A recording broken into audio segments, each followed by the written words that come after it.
Hi everyone, welcome to episode 1 of AutoStore Myths. So I teased a few weeks ago that a document came across my desk from one of our competitors, and this is said document. So as Hai Robotics had been distributing this to a number of customers. So it's given me the starting point for this whole series really. So I've got maybe 6 or 7 weeks worth of myths to debunk, and then I'll move on to the actual myths that I'd written down. I didn't even realise some of these were myths within the market of what an AutoStore does and how it does it. Now then, 6%. So what I think they're getting at is that the top level of the grid, or the top level of bins, accounts for 6% of all of the bins within the system. So because of the way the AutoStore works, you stack the bins directly on top of each other.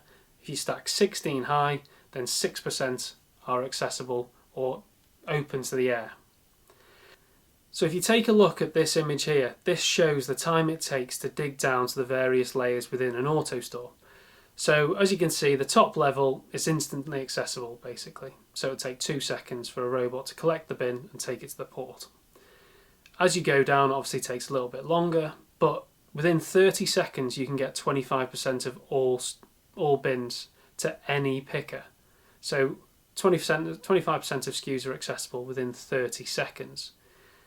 Now to get all the way to the bottom of a 16 stack high system, it's 3.5 minutes.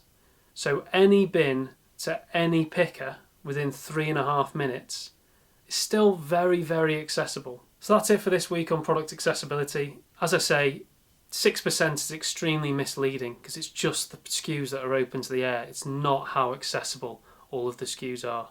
So the key takeaway is the bottom bin or worst place SKU to any picker within 3.5 minutes. It's the true accessibility of the system.